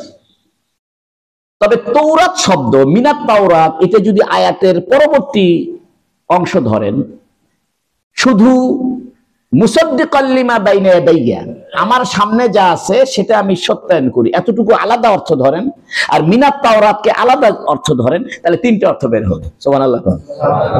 মনোযোগ দিয়ে শোনেন, বুঝতেছেন না আপনারা? খেয়াল করেন, খেয়াল না করলে বুঝবেন না। কিন্তু কি বলতেছে? ইন্নী রাসূলুল্লাহ ইলাইকুম, ঈসা আলাইহিস সালাম বলতেছে যে আমি তোমাদের প্রতি রাসূলে আসছি, মুসাদ্দিকান, সত্যায়নকারী আমি, যে অবস্থায় আমি সত্যায়ন করি। কি সত্যায়ন করি? লিমা বাইনা ইয়াদাইয়া, যা আমার সামনে আছে। মিনাত তাওরাত আলাদা ধরেন, যা আমার সামনে আছে। তা সামনে আছে যা, এটা আমি সত্যায়ন করি, তাহলে 3টে অর্থ হবে। একটা অর্থ হলো আমার সামনে আছে মুহাম্মাদুর রাসূলুল্লাহ সাল্লাল্লাহু আলাইহি ওয়াসাল্লাম, আমি মুহাম্মাদুর রাসূলকে কি করি? সত্যায়ন করি। আরে নবীর জন্মই হয়নি তখনও। ঈসা আলাইহিস সালামের আকাশে চলে যাওয়ার কত বছর পরে? ঈসা আলাইহিস সালামের জন্মের 500, এর মানে 570 বছর আগেই ঈসা আলাইহিস সালাম কয়ে যাচ্ছে আমার সামনে একজন নবী আসবে, আমি তারা মেনে নিছি। সুবহানাল্লাহ। তোমরা এটারে মেনে নিও, এক অর্থ। আর এক অর্থ হলো আমার সামনে, মানে কেবলই চলে গেছে, সামনেই ছিল, কেবলই চলে গেছে মুসা আলাইহিস সালাম, আমি মুসাকেও সত্যায়ন করি। আর এক অর্থ হলো আমি তৌরাতকে সত্যায়ন করি। যদি তৌরাত শব্দটা এই দিকে নিয়ে আসেন, এখানে পেশাব করিবেন, না করিলে 50 টাকা ফাইন। আর একটা হলো এখানে পেশাব করিবেন, না করিলে 50 টাকা ফাইন। না যদি এইদিকে নেন তাহলে পেশাব করা ঠিক না, আর যদি না দিকে ওইদিকে নেন তাহলে পেশাব না করলেই 50 টাকা দেওয়া লাগবে। তৌরাত যদি ওইদিকে নেন তাহলে অর্থ হবে 3টা, আর তৌরাত যদি এদিকে নেন অর্থ হবে তৌরাত। তা সবভাবেই কোরআন শরীফকে অ্যানালাইসিস করা যায়। এই জন্য তো কোরআন শরীফ কোরআন শরীফ তো আমাদের কথা না যে যা কমুতাই, এটার আর ব্যাখ্যা নেই। এটা কথা কার? আল্লাহর কথা। এটা কি ছোটখাটো কথা নাকি? আল্লাহ তো বলছে পৃথিবীর সমস্ত গাছগুলো যদি তোমরা কলম বানাও আর সাগরের পানিগুলোকে কালি বানাও, আর সারা জীবন ধরে গাছ দিয়া সাগরের কালি দিয়ে পানি দিয়ে কালি বানায় খালি লিখতে থাকো, আমার কোরআনের ভিতরগত অর্থ জীবনে বাইর করে শেষ করতে পারবা না। এই জন্য তো যেদিন আল্লাহ জান্নাতে সূরা রহমান তেলাওয়াত করে শোনাবে, যারা কোরআন দুনিয়াতে পাঠ করেছে, কোরআন বুঝেছে, কোরআন তেলাওয়াত করেছে, কোরআনকে ভালোবেসেছে, সেদিন যখন আল্লাহ সূরা রহমান তেলাওয়াত করবেন সমস্ত মানুষ কোরআনের ভিতরের অর্থ বুঝতে পারবে। সুবহানাল্লাহ। মানে ভুরভুর ভুরভুর করে যেমন মাটির তল থেকে খালি তেল বের হয়, পানি বের হয় ডিপ মেশিন লাগাইলে, তা আল্লাহ যখন সূরা রহমান তেলাওয়াত করবে তখন কোরআনের ভিতরগত যত অর্থ আছে, গভীরতার যত অর্থ আছে, এগুলো সব বাইরে হতে থাকবে নূরের আকারে। তাদের চেহারা সব আলোকিত হয়ে যাবে। এরা আল্লাহর কাছে কোরআন শোনার পরে যখন নিজ নিজ বেহেশতে ফিরে যাবে, হুরেরা বলবে, আরে আপনাদের চেহারা থেকে আগের চেয়ে বেশি চকচকা, গেছিলেন কোথায়? সবাই বলবে, আমরা আজকে আল্লাহর সাথে দেখা করতে গেছিলাম, আল্লাহ আমাদেরকে কোরআন শোনায়, কোরআনের নূর আমাদেরকে ঢেলে দিয়েছে। তাই বলতেছে মুসাদ্দিকাল লিমা বাইনা ইয়াদাইয়া, আমার সামনে যা আছে তা আমি সত্যায়ন করি। তাহলে 3টা অর্থ। মুসা আলাইহিস সালামকে আমি সত্যায়ন করি, মুহাম্মদ সাল্লাল্লাহু আলাইহি ওয়াসাল্লাম যেটা সামনে আসলে সেটা সত্যায়ন করি, আর মিনাত তাওরাত, তাওরাতকে আমি কি করি? সত্যায়ন করি। এখন স্পষ্ট করে বলতেছে ওয়া মুবাশশিরান, আর আমি সুসংবাদ দিচ্ছি, বিরাসূলিন, এক রাসূলের, ইয়াতি মিন বাদি ইসমুহু আহমদ, যিনি আমার পরে আসবে তার নাম হবে আহমদ। সুবহানাল্লাহ। আচ্ছা, আগে বললো রাসূলুল্লাহ, বললো না ইন্নী রাসূলুল্লাহ ইলাইকুম, পরে আবার বললো ইন্নী রাসূলুল্লাহ ইলাইকুম। তো এখানে এটা বলতো অমুবাশশিরান বিরাসূলিল্লাহি ইয়াতি মিন বাদি ইসমুহু আহমদ, আমার পরেও আল্লাহর একজন রাসূল আসবে, তা না বলে বলছে, শুধু বলছে বিরাসূলিন, একটা রাসূল আসবে। এটার কারণ হলো আরবি ভাষায় যখন একটা শব্দকে আরেকটা শব্দের সঙ্গে যুক্ত করা হয় তখন এই শব্দের গভীরতা কমে যায়। যেমন আপনি যদি বলেন কালামি, আমার কলম, কার কলম? আমার কলম, মানে কলম আমার, আমার জন্য কলম, কলম আমার, আমার জন্য কলম। তা আমার আর কলমের মাঝখানে সংযোগ স্থাপন হয়েছে, ঠিক না? যদি বলা হন, যদি বলে আমার ছেলে, তাহলে ছেলে আমার, আমি ছেলের বাপ, তাহলে বাপ ছেলে, একটা কানেকশন আছে। আর যদি বলেন এটা ছেলে, তার মানে হলো ছেলের মতো ছেলে। এই জন্য একক শব্দ গভীরতা বুঝায়। এই জন্য আল্লাহ বলতেছেন, নবী বলতেছেন মুবাশশিরাম বিরাসূল, একজন রসুলের মতো রসুল আসবে, মহা রসুল, বড় রসুল, সব রসুলের শ্রেষ্ঠ রসুল। এই জন্য এখানে আর রসুলিল্লাহ তা কয়নি, কারণ রসুল্লাহ তো সবাই চিনে। আমি যদি বলি আজ খাওয়া আছে, জমের খাওয়া হবে, আর যদি বলা হয় আজকে পোলাও পোলাও পোলাও খাওয়া আছে, মানুষ বুঝে গেল কি খাওয়া। আর যদি কোনো খাওয়া আছে তাহলে বুঝবে বাবা কি না কি আছে, সেই রকম খাওয়া হবে। পোলাও হতে পারে, কোরমা আছে, বহু কিছু হতে পারে। আল্লাহ কইতেছে মুবাশশিরান বিরাসূলিন, এক মহান রাসূল আমি দিব। এটা আরবি ভাষার গ্রামার অনুযায়ী বোঝা গেছে। বিরাসূলিন এটা নাকেরা আনছে, নাকেরা মানে আলিফ লাম ছাড়া। আরবি ভাষায় যদি আলিফ লাম সহ হয় তা নির্ধারিত হয়, আর আলিফ লাম ছাড়া আনলে পরে এটা অনির্ধারিত হয়, নাকেরা বলে। বিরাসূলিন বলছে, বীর রাসূল বলেনি, আলিফ লাম নাই। বলতেছে মুবাশশিরান বিরাসূলিন, মানে একজন রাসূল আসবে, মানে দাপটের কথা, গ্রহণযোগ্য কথা, এটা গভীর কথা, বড় কিছু বুঝাচ্ছে। মানে এর আগে যে রাসূল গেছে এগুলোর মতো না, এর চাইতে দামি শ্রেষ্ঠ রাসূল আসবে। সুবহানাল্লাহ। ওয়া মুবাশশিরান বিরাসূলিন ইয়াতি মিন বাদি, আমার পরে আসবে। তো ঈসা আলাইহিস সালামের পরে বলতে 570 বছর পরে আর পরে থাকে, বড় লাগতো বহুদিন পরে আসবে, ঠিক কিনা? কারণ 570 বছর তো আজকের কথা না, বলতে বাদি আমার পরে আসবে। দুই অর্থ। এক অর্থ হলো ঈসা আলাইহিস সালাম আর মুহাম্মাদের মাঝখানে কোনো কেউ নেই, দুই নবী নেই। আর একটা কথা হলো যে আমার পরে আসবে, মানে এই নবী আসার আগ পর্যন্ত তোমরা যদি আমার কথা মানো তাহলে তোমরাও হক পথেই থাকবে। এই জন্য নবী আসার আগ পর্যন্ত তারা খ্রিস্টান ছিল, অরিজিনাল খ্রিস্টান ছিল, তাওহীদ মানতো, ঈসাকে আল্লাহর বেটা মানতো না। ওরা সব জান্নাতি। সুবহানাল্লাহ। ইয়াতি মিন বাদি, যিনি আমার পরে আসবে, ইসমুহু আহমদ, তার নাম হলো আহমদ। আরে বলতো ইসমুহু মুহাম্মদ, তাহলে সুবিধা হইতো। আহমদ কেন বললো? এটার একটা কারণ আছে। কারণ হইল আরব দেশে অনেক নাম মোহাম্মদ রাখতো। অনেক নাম কি ছিল? মোহাম্মদ রাখতো। মোহাম্মদ মানে প্রশংসনীয়, যার প্রশংসা সবাই করে। সব নবীদের প্রশংসা মানুষ করে না। খ্রিস্টানরা তাদের ঈসা নবীর প্রশংসা করে, এমন প্রশংসা করছে প্রশংসায় বেড়া পার করে দিছে।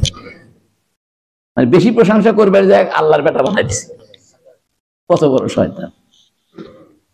এখন আল্লাহ বলতে, ঈসা আলাইহিস সালাম বলতেছে আমার পরে একজন নবী আসবে, তার নাম আহমদ। এতদিন তো তোমরা প্রশংসা খালি শুনছো, তোমাদেরই প্রশংসা করছে। একজন নবী আসবে যিনি আমার প্রশংসা বেশি করবে। সুবহানাল্লাহ। এই জন্য আহমদ মানে যিনি অধিক প্রশংসাকারী, আর মুহাম্মদ মানে যাকে মানুষের প্রশংসা করে। দুটা কারণে আমাদের নবীর নাম রাখছে, এখানে বলছে আহমদ। এই বড় শয়তান কাদিয়ানীরা, গোলাম আহমদ কাদিয়ানী নাম কি হয়? কাদিয়ান একটা জায়গার নাম। এই কাদিয়ান জায়গার একজন শয়তান, এর নাম হলো গোলাম আহমদ। ওই বলতে এই যে আমার নাম আহমদ, এই যে আল্লাহ বলছে ইসমু আহমদ, আমি সেই আহমদ। কাদিয়ানীরা নিকৃষ্ট কাফের। যারা কাদিয়ানীদেরকে কাফের মনে করবে না, এরাও কাফের। অনেক মুসলমান মনে করে আরে শিয়া সুন্নি যেমন পার্থক্য, হানাফি লামোজাবি যেমন পার্থক্য, এই কাদিয়ানী আর সুন্নিরা এরকমই পার্থক্য। না, কাদিয়ানীরা নিকৃষ্ট কাফের, নিকৃষ্ট জাহান্নামী। কাদিয়ানীদেরকে কতল করা ফরজ, তবে কতলের দায়িত্ব আমাদের না, দায়িত্ব হলো সরকারের। আর সরকার যদি নাও মারে, কেউ যদি কয় আমি নবী আছি, সরকার না মারলে আপনি মেরে দিলেও কোনো টেনশন নেই। মনে করেন এই সূত্রপুরে একজন কোচ আমি নবী, ধাপ করে মেরে দিবেন, একদম একদম কতল করে দিবেন, বিচার যাহে পরে হবে। নবী বলছেন মান সাব্বা আলাইয়া ফাকতুলহু, যে আমাকে গালি দিয়েছে এক কতল করে দাও। কারণ নবীদের পদমর্যাদা শ্রেষ্ঠ, এই নবীদের পদমর্যাদাকে ধ্বংস করা যাবে না। এই জন্য কাদিয়ানেরই কেন গ্রুপের নাম না কাফের? ভালো কাফের না নিকৃষ্ট কাফের? সমস্ত কাফের এক পাল্লায় রাখলে সমস্যা নাই, কাদিয়ানের নিকৃষ্ট কাফের। তবে কাদিয়ানেরা এই দেশে থাকুক, অসুবিধা, ওদের পরিচয় দিয়ে থাকুক, ওরা বলুক ভাই আমরা কাদিয়ানি ধর্ম, আমাদের আলাদা করো, সেগুলো আলাদা করো, নামাজ আলাদা করো, সব আলাদা করো। ও তোমরা আমাদের নাম ব্যবহার করবে, আমাদের মসজিদের নাম দিবে, আমাদের কোরআন শরীফ ব্যবহার করবে, আর আমাদের নবীকে বাদ দিয়ে কইবে যে ইসমুহু আহমদ। ঈসা আলাইহিস সালাম বলে গেছে আমার পরে নবী আসবে, তার নাম আহমদ, আর সেই আহমদ হলো গোলাম আহমদ। এই জন্য কাদিয়ানীদেরকে আমরা রাষ্ট্রীয়ভাবে অমুসলিম ঘোষণা চাই। অনেকে বলে আরে আল্লাহ অমুসলিম ঘোষণা দিবে আল্লাহ, কে মুসলমান কে কাফের আল্লাহ আল্লাহ বুঝবি না। বাটার দোকান, আপনি বাটার দোকানের পাশে একটা দোকান দিয়েছেন বালা, কি দিয়েছেন? অরিজিনাল দোকান হলো বাটা, আপনি ওই পাশে একটা দোকান দিয়েছেন তীর মাথা কাটেননি, না কাটে বালা, কেস করবে না?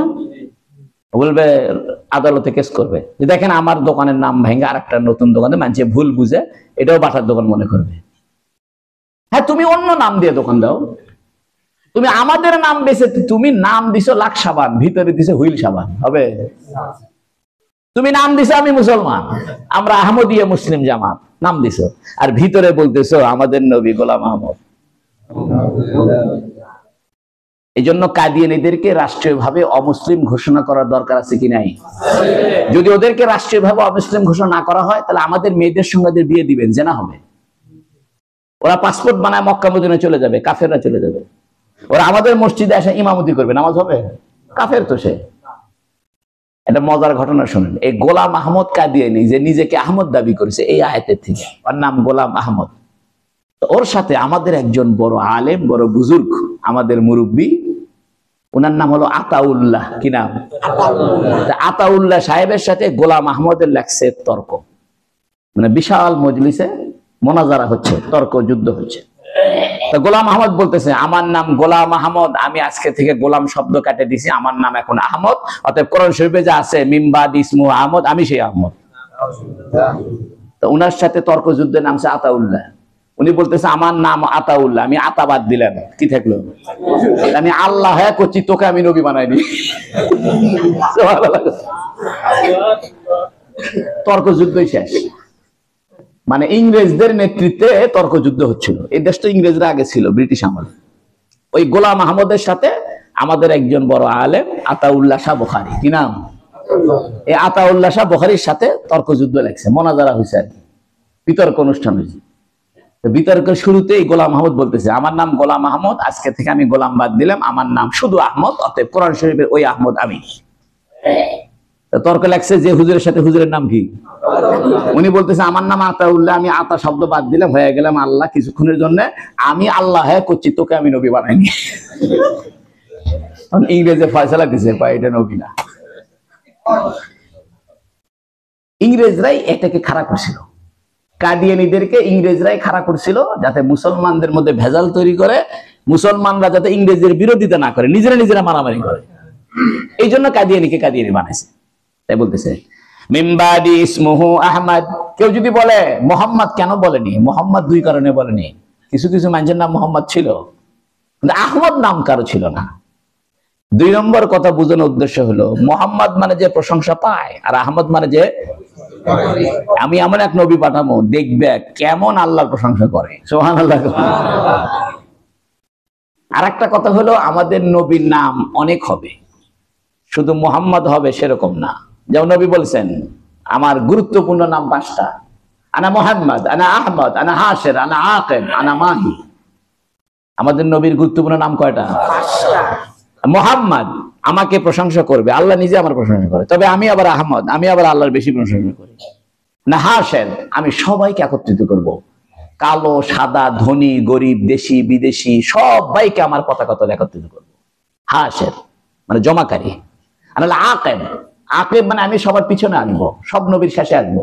আনাল মাহি, আমি শিরিক বেদাত কুফরি জুলুম আমি নিশ্চিহ্ন করে দিব, আমি মাহি। সুবহানাল্লাহ। এই জন্য আমাদের নবীর নাম একটা না অনেকগুলো নাম। মেইন নাম কয়টা?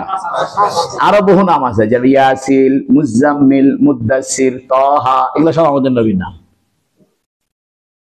ফালাম্মা জাআহুম বিল বায়িনাত, অতঃপর যখন সেই প্রতিশ্রুত নবী ঈসা আলাইহিস সালাম যে নবীর ঘোষণা দিল আমাদের নবী, সেই নবী যখন এসে গেল বিল বায়িনাত, সুস্পষ্ট দলিল নিয়ে। সুস্পষ্ট দলিলের অর্থ কি? সুস্পষ্ট দলিলের অর্থ দুইটা। একটা হলো কোরআন শরীফ নিয়ে, কোরআন শরীফই বায়িনাত, কারণ কোরআন শরীফই সুস্পষ্ট দলিল। আর একটা হলো মুজিজা, অর্থাৎ আমাদের নবী কোরআন নিয়ে আসবে এবং মুজিজাও নিয়ে আসবে। আর বড় কথা হলো আমাদের নবীর সবচেয়ে বড় মুজিজা হলো কোরআন শরীফ। সুবহানাল্লাহ। তাহলে বায়িনাত মানে কোরআন শরীফ, আর কোরআন শরীফই কি? মুজিজা। তাই বলতেছে ফালাম্মা জাআহুম বিল বায়িনাত, অতঃপর যখন 1 ঘন্টা হয়ে গেল নাকি? আচ্ছা। ফালাম্মা জাআহুম বিল বায়িনাত, প্রতিশ্রুত নবী যখন এসে গেল সুস্পষ্ট দলিল নিয়ে, অর্থাৎ কোরআন শরীফ এবং মুজিজা নিয়ে, ক্বালু হাযা সিহরুম মুবিন, এরা বলল আরে এটা তো সুস্পষ্ট জাদু। কোরআন শরীফ এরা করছে মুহাম্মদ জাদুকর। এই আয়াতের দুটো অর্থ করা যাবে। একটা অর্থ হলো ফালাম্মা জাআহুম বিল বায়িনাত, এটা ঈসা আলাইহিস সালাম সম্পর্কেও হবে, মুহাম্মদ সাল্লাল্লাহু আলাইহি ওয়াসাল্লাম সম্পর্কে হবে। অর্থাৎ পরবর্তী যখন ঈসা আলাইহিস সালাম আসলেন, দলিল নিয়ে আসলেন, উনি মুজিজা নিয়ে আসলেন। চোখ ভালো করে দেয় ঈসা আলাইহিস সালাম, কুষ্ঠ রোগ ভালো করে দেয়, মৃত ব্যক্তিকে জিন্দা করে দেয়। এগুলো যখন করে ওরা বলে আরে জাদুকর জাদুকর। আবার আমাদের নবী যখন আসছে তখন মক্কার কাফেররা কইছে কি? জাদুকর। জাদু কাকে বলে? জাদু বলা হয় সেহরুন, মানে আরবিতে জাদু। সেহের বলা হয় মোহাবিষ্ট করা, কাউকে ধান্দায় ফেলে দেওয়া, কাউকে একটা চালের মধ্যে ফালায় একটা চিন্তার বিভ্রম ঘটায় দেওয়া, চিন্তার বিভ্রম ঘটায় দেওয়া। অনেক আলেম বলছেন আসলে জাদু বলে কিছু নাই, তবে অনেক আলেম বলছেন না, জাদু বলে কিছু আছে। জাদু দুই রকম, কিছু জাদু আছে টেকনিক, এই যে জুয়েলারি যে জাদু দেখায় বললে কিছু ফুফা কিছু না। এই যে মানুষ যে করার দিয়ে কাটে দিচ্ছে, আসলে একটা মানুষ দুইটা, কয়টা মানুষ? একটা মানুষ মাথা বাইর করে পাও বাক্সের মধ্যে ঢুকেছে, আর এক মানুষ মাথা বাক্সের মধ্যে পাও বাইরে দিছে। তাহলে এক মানুষের অর্ধেক পাও বাক্সের ভিতরে আর মাথা বাহিরে, আর এক মানুষের মাথা বাক্সের ভিতরে পাও বাইরে। এই দুটো জোড়া দিলে এক মানুষ হয়ে যাবে। মানুষ আসলে কয়টা বুঝতেছেন আপনারা? জুয়েলারি যে মানুষ করার দিয়ে কাটে দুই টুকরা করে, মানে ভাই স্বপ্ন দুই টুকরা করে দিছে, এটা কিচ্ছু না। এগুলা মানুষ ওখানে দুইটা আছে, দুইটা বক্স আছে। একটা বক্সের মধ্যে সে পাও ঢুকেছে আর কোমর পর্যন্ত বাইর করে শুয়ে পড়ছে, আর তার পাশে আর একটা বক্স আছে, এই বক্সের মধ্যে সে মাথা ঢুকিয়ে দিছে, পাওটা বাইরে থেছে। তাহলে এক মানুষের অর্ধেক পাও থেকে নিচ পর্যন্ত, আর এক মানুষের পেটের থেকে মাথা পর্যন্ত, দুটো একসাথে জোড়া করছে বাক্স। মানুষ দেখা যাচ্ছে কয়টা? এখন ওই দুই বাক্সের মাঝখানে ফাঁক আছে, ওই ফাঁক দিয়ে করার ঢুকে দিছে। তা মানুষ মরে হাই সব না, দুই টুকরো করলো। পরে বাক্স দুটো আলাদা করেছে, দুই টুকরো হয়ে গেছে। আসলে মানুষ একটা দুই টুকরো হয়েছে না, দুই মানুষ দুই দিক গেছে। এটা জুয়েলাইসের জাদু, এগুলা জাদু না, এগুলো হলো একটা টেকনিক। আর কিছু জাদু আছে কুফুরি, এটাও কুফুরি। এই জন্য জাদু দেখা হারাম, জাদু পছন্দ করা হারাম, জাদু শেখা হারাম, জাদুকে সহযোগিতা করা হারাম। আমাদের দেশে বিভিন্ন মেলার মধ্যে জাদু দেখায়, ঠিক না? স্কুল কলেজে জাদু দেখায়, জাদু প্রদর্শনী হয়। জাদু দেখা হারাম, জাদু পছন্দ করা হারাম, জাদুতে যাওয়া হারাম, জাদুতে পয়সা ব্যয় করা হারাম। কারণ এটা নবীদের মোজেজাকে টক্কর দেয়। ওলামায়ে কেরাম বলতেছেন জাদু দুই রকম। একটা হলো জিনদের মাধ্যমে কিছু অন্যায় কাজ করানো, এটা একটা জাদু, ব্ল্যাক ম্যাজিক। কি বলে? কালো জাদু। পুতুল বানাইছে, সে পুতুলের মধ্যে সুই ঢুকাইছে, বিভিন্ন কিছু দিয়ে একটা মানুষের উপরে জাদু করছে, লোকটা আস্তে আস্তে অসুস্থ হয়ে মরে যাচ্ছে, এটা আছে। আর একটা হলো এই ধরনের কিছু নাই, টেকনিকের খেলা, হাতের খেলা। যেমন মনে করেন যে কাগজের মধ্যে ফু দিছে, ফু দিয়ে আগুন ধরে গেছে, ওই কিচ্ছু না। ওই কাগজের মধ্যে একটা মেডিসিন দিছে, মেডিসিন দিয়ে মেডিসিনটা একটু ঘষা মারছে, ধাম করে আগুন ধরে। এরকম এক কবিরাজ আমার বাড়িতে আছে, বুঝছেন? আমার এক ভাগ্নি এরকম জিন ধরছে, আমি এক কবিরাজ জায়গায় আনছি, ওই কবিরাজ ফু দিয়া কাগজে আগুন ধরে। এই ভণ্ডামি করিস না, জিন হাজির করে জিন ছাড়া। আমিও জিন ছাড়াবার পারবো, কিন্তু আমি কাম করি না। কারণ জিন ছাড়াইতে গেলে আমার প্রোটেকশনের জন্য দৈনন্দিন কিছু জিকির আজকার ওজিফা এগুলো ঠিকঠাক রাখা লাগে। যে রাত্রে হয়তো আয়তাল কুরসি পড়তে ভুলে যাবো, ওই রাত্রে আমার গলা ঠেসে দেবে। এই জন্য ওই ধান্দার মধ্যে আমি নাই, আমি আলাদা কাম করি বাবা, আমার লেখাপড়া আছে। ওই জিনের থেকে প্রোটেকশনের জন্য আলাদা সময় ব্যয় করার টাইম আমার নাই। তবে জিন আমি ছাড়াইতে পারবো। তাহলে একটা ঘটনা শোনেন। আমার ভাড়াটিয়ায় এক মহিলার জিন ধরছে, তো ভাড়াটিয়ার স্বামী চিল্লাচিল্লি করেছে, আমাকে ডাকতেছে হুজুর। আমি বললাম যে যারা জিন ছাড়া ওদের কাছে যান। কই আপনি আসেন হুজুর, আপনি আসেন, মরে গেল। আমি গেছি, আমাকে করছে এই কাজী হুজুর। ওই মহিলা করছে আপনি জানতো না। প্রথমে আমি আয়তাল কুরসি করে কিছু ফুটো দিছি, তো কিছুক্ষণ মহিলা ভালো হয়ে গেল। আমি যেই বাইরে হয়েছি, ওই মহিলা আবার করছে হুজুর ডেকে লিয়ে চূড়া। এই হুজুর দিয়ে কিছু কোনো না, হুজুর আমাকে ছাড়াতে পারবে? ওর স্বামী এসে করছে হুজুর, বউ কামা করছে যে খালি হুজুর দিয়ে কিছু কোনো না, ছাড়াতে পারবে? হুজুর বাপের ডেকে লিয়ে, তাও তো আমি যাবো না। এর মানে হলো ও এটাও কইছে, প্রথমবার চলে গেলাম, হুজুর এখানে ইজ্জত দিলাম, হুজুর ভালো মানুষ, এই জন্য কিছু বললাম না, চলে গেছে।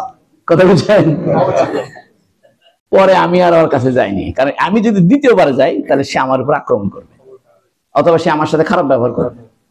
কারবালা মাদ্রাসায় আমি যে রুমে বসি এই নামাজের পরে, ওখানে পিছনে কবরস্থান, এই খালি ঘুটুর মুটুর খুটুর খুটুর করে। আমি আগে থাকতাম ওখানে। তো একদিন আমি যাই, ঘুটুর মুটুর করিস না, আমি কি তোর কোনো ক্ষতি করছি? তোর আমার ক্ষতি করিস না তো বাবা, আর কিছু কয়। আমি যখন পটিয়া মাদ্রাসার শিক্ষক ছিলাম, পটিয়া মাদ্রাসা কি ছিলাম, নতুন শিক্ষকতা শুরু করছি 96 সালে। আমি দাওরায়ে হাদিস পাস করছি, মানে মাস্টার্স শেষ করছি। 97, 98 মাদ্রাসা শিক্ষক ছিলাম। তো আমাকে নতুন শিক্ষক নিয়োগ দিয়ে একটা বিল্ডিং এর দায়িত্ব দিছে যে এই ছাত্রদের দেখাশোনা করবে তুমি। ওই ছাদের উপরে খালি ধুমধাম আওয়াজ হয় এসার পর থেকে। ছাত্ররা করছে, হুজুর আমাকে ভয় লাগে, আপনারা কিছুটা করেন। আমি আর না যাই, আমার যিনি ওস্তাদ, যার কাছে আমি বুখারী শরীফ পড়ছি, ওনার কাছে গেলাম। উনি আবার বুজুর্গ মানুষ, ওনার জিন মুরিদ আছে, সুবহানাল্লাহ। আমি বললাম, হুজুর এই বিপদে পড়ছি, তা তুমি এক কাম করবে, ছাদে উঠে কইবা আসসালামু আলাইকুম ওয়া রাহমাতুল্লাহি ওয়া বারাকাতুহু। কয়ে বলবে, দেখেন আপনারাও আল্লাহর সৃষ্টি, আমরাও আল্লাহর সৃষ্টি। এখানে কিছু আল্লাহর বান্দা কোরআন হাদিস পড়ার জন্য আসছে, আপনারা যেরকম ভয় টয় দেখান, তাহলে আমাদের ছেলে পেলে কষ্ট পায়, আপনি এগুলো কাম করেন না, তো চুপচাপ থাকেন। এই কথা আমার হুজুর বলে দিছে। হুজুর আবার কয়ে দিছে, আমার কথা যায় কইবে। আমি একদিন ভয়ে ভয়ে ছাদে উঠে কইলাম আসসালামু আলাইকুম ওয়া রাহমাতুল্লাহি ওয়া বারাকাতুহু। আমার হুজুর আল্লামা ইসহাক গাজী রহমাতুল্লাহ আলাইহি গাজী সাহেব হুজুর বলে দিছে, উনি এখন মারা গেছে, আমি ওনার কাছে বুখারী শরীফ পড়ছি। আমার হুজুরে বলে দিছে যে আপনারাও আল্লাহর সৃষ্টি, আমরাও আল্লাহর সৃষ্টি, হইচই করেন না। এরপরের থেকে হইচই নাই নাই নাই নাই, আজও পর্যন্ত বিল্ডিং ভালো আছে। জাদু হইল এক ধরনের হাতের ম্যাজিক, আর একটা হলো জিনদের দ্বারা কি করা, জাদু করা। জাদুর মতোই দেখতে লাগে মুজিজা, ঠিক না? কিন্তু পার্থক্য আছে। জাদু দেখানোর জন্য কিছু মাল মেটেরিয়ালস লাগে। জাদু দেখানোর জন্য নির্ধারিত জায়গা চিহ্নিত করতে হয়, এবং জাদু দেখানোর জন্য একটা প্রস্তুতি নিতে হয়, তপস্যা করতে হয়, ট্রেনিং করতে হয়। কিন্তু মুজিজার জন্য কোনো প্রসঙ্গ লাগে না, কোনো আনুষঙ্গিক জিনিস লাগে না, কোনো ট্রেনিং নেওয়া লাগে না, কোনো জায়গা লাগে না। যে কোনো মুহূর্তে যে কোনো সময় আল্লাহ নবীদের মুজিজা দিতে পারে। এই জন্য মুসা আলাইহিস সালাম যে পানি ভাগ করে দিছে লাঠি মারে, এদিকে মুসা আলাইহিস সালাম লাঠির মধ্যে কেমিক্যাল ভরে আনছে, আরে বেচারা খালি ফোন দেয়। আসসালামু আলাইকুম রাহমাতুল্লাহ। আসসালামু আলাইকুম। আমি এখন ব্যস্ত, ফোন দিচ্ছেন কেন? কোথাতে ফোন দিচ্ছেন? হুজুর ওই যে শাকপালা আসবো, আমি বলে দিছি তো 9টার সময় আসবো। কত বুঝেন? আমি বলেছি 9টার সময় কানজ গাড়ির সামনে সিএনজি পাঠাবেন। যে আমি গাড়ি নিয়ে আসছি, এখন আমি 9টা পর্যন্ত এসে বসে থাকি ইনশাআল্লাহ। হ্যাঁ থাকেন 9টা পর্যন্ত বসে থাকেন। আচ্ছা ঠিক আছে।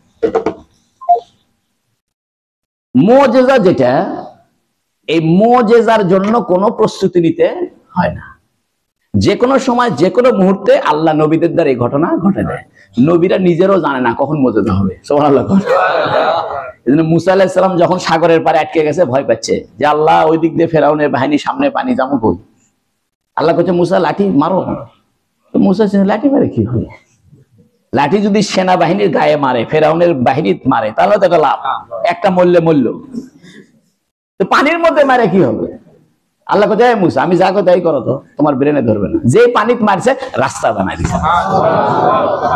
পাশাপাশি আল্লাহর ওলিদের একটা অলৌকিক ঘটনা থাকে, তার নাম কারামত। কি নাম? কারামত। কারামত, জাদু এবং মুজিজা, এটা সব কাছাকাছি জিনিস। জাদু, এটার জন্য প্রস্তুতি নিতে হয়, নির্ধারিত জায়গা রাখতে হয়, ব্যবস্থাপনা রাখতে হয়, প্রশিক্ষণ নিতে হয়। মুজিজার জন্য কোনো প্রশিক্ষণ নিতে হয় না, যে কোনো সময় হতে পারে। কারামতও সেরকম। তবে কারামত আর মুজিজার একটা পার্থক্য হলো, মুজিজা বলা হয় এজাজ থেকে। এজাজ মানে যা অপারক করে দিবে, আর এরকম আর কেউ করতে পারবে না। যেমন পানির মধ্যে লাঠি মেরে পানি ভাগ করে দেওয়া, এটা পৃথিবীর কোন ওলি আল্লাহ এটা করতে পারবে না।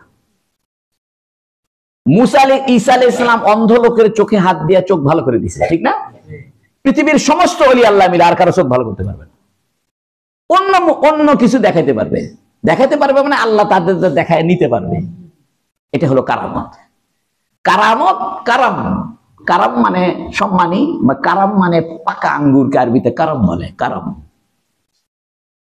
পাকা আঙ্গুরকে আরবিতে কারাম বলে। সেখান থেকে কারিম, আল্লাহু কারিম। আল্লাহ দয়া করে আল্লাহর ওলিদেরকে কিছু অলৌকিক ঘটনা দেখা, এটার নাম কারামত। আর নবীদেরকে মুজিজা দেখায় নবীর দলিল হওয়ার জন্য। যিনি যে নবী এটা বুঝবে কেমনে, এই জন্য আল্লাহ নবীদেরকে কি দিছে? প্রত্যেক নবীকে আল্লাহ মুজিজা দেয় ওই সমাজের ব্যবস্থাকে স্তব্ধ করে দেওয়ার জন্য। মুসা আলাইহিস সালামকে আল্লাহ লাঠির মুজিজা দিয়েছে, কারণ মুসা আলাইহিস সালামের সময় জাদুর প্রচলন ছিল। যারা জাদু জানতো না, মানুষ এদেরকে মূর্খ মনে করত। এই জন্য ফেরাউন বড় জাদুকর ছিল। কিন্তু আল্লাহ করেছে কি, মুসা আলাইহিস সালাম এমন মুজিজা দিছে যে জাদুর গোষ্ঠী ছাপা করে দিছে। মুসা আলাইহিস সালামের লাঠি ফেলে দিলে কি হয়? ফেরাউন 70,000 জাদুকর একত্রিত করছিল। এই 70,000 জাদুকর 70,000 সাপ বানাইছে। মুসা আলাইহিস সালামের এক লাঠি ফেলে দিছে, একটা সাপ হয় 70,000 সাপ এক নিঃশ্বাসে গিলে খেয়ে দিছে। মুসা আলাইহিস সালামের লাঠি আবার সাপ আবার লাঠি হয়ে গেছে।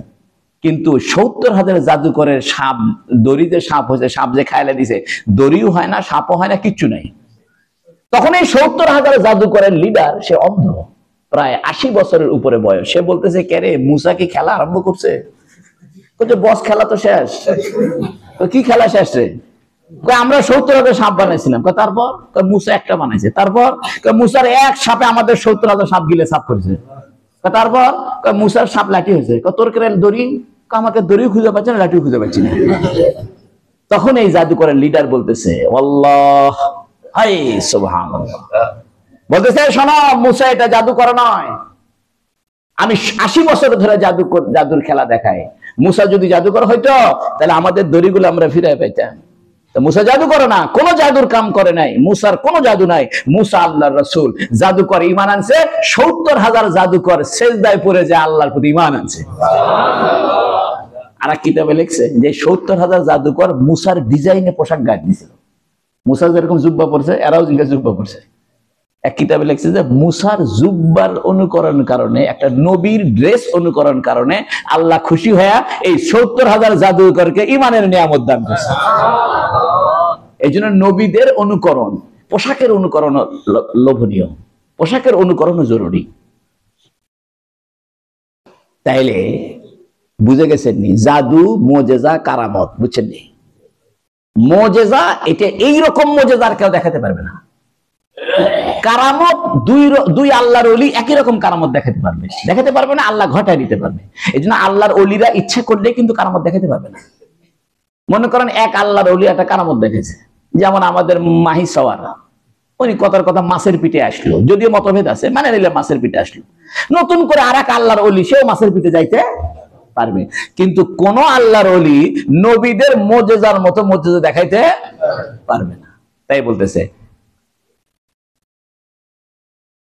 ওয়াইদ ক্বালা ঈসা ইবনে মারইয়াম, যখন মরিয়মের পুত্র ঈসা বলল, ইয়া বনি ইসরাঈল, হে বনি ইসরাঈল, ইন্নী রাসূলুল্লাহ ইলাইকুম, আমি আল্লাহর রাসূল হয়ে এসেছি তোমাদের কাছে, মুসাদ্দিকান, আমি সত্যায়ন করি, লিমা বাইনা ইয়াদাইয়া, যা আমার সামনে আছে, অর্থাৎ মুসাকেও সত্যায়ন করি এবং আমার সামনে মুহাম্মদ সাল্লাল্লাহু আলাইহি ওয়াসাল্লামকে সত্যায়ন করি, মিনাত তাওরাত, তাওরাতকে সত্যায়ন করি, ওয়া মুবাশশিরাম বিরাসূলিন, এবং আমি একজন মহান রাসূলের সুসংবাদ দিচ্ছি, ইয়াতি মিন বাদি, যিনি আমার পরে আসবে, ইসমুহু আহমদ, বলেন না, ইসমুহু আহমদ। এই জন্য কোরআন শরীফে আহমদ নামও আছে, মুহাম্মদ নামও আছে। ফালাম্মা জাআহুম বিল বাইয়িনাত, অতঃপর যখন ঈসা আলাইহিস সালাম সুস্পষ্ট মুজিজা নিয়ে আসলেন, ক্বালু হাদা সিহরুম মুবিন, তারা বলল এটা তো একটা জাদু রে। আবার মুহাম্মদ সাল্লাল্লাহু আলাইহি ওয়াসাল্লাম যখন আসলো, তখনও তারা বলল এটা একটা কি জাদু। দুই আয়াতের তাফসীর হইল 5 আর 6, সুবহানাল্লাহ। মনে মনে পড়াশোনা করে আসছিলাম 9 আয়াত পর্যন্ত। কয় আয়াত পর্যন্ত? মাগরিব পর থেকে পড়লাম, চিন্তা করলাম যে 9 আয়াত পর্যন্ত ঠেকাইতে পারি কিনা। 9 আয়াত পর্যন্ত যাইতে পারলাম না। খুশি না বেজার আপনারা? আস্তে আস্তে হোক, কি কোন? আল্লাহ আমাদের সবাইকে কবুল করুন, জোরে বলেন আমিন। আচ্ছা, আপনাদের জন্য একটা কিছু বলবে? আচ্ছা আচ্ছা, আপনাদের একটু তবারকের ব্যবস্থা আছে, তবারক নিয়ে যাবেন। আর একটা ব্যবস্থা আছে, এই যে 2024 সাল শেষ, আপনাদের মসজিদে আবার 25 সালে তাফসীর হোক, এটা আপনারা চাননি? সবাই চান?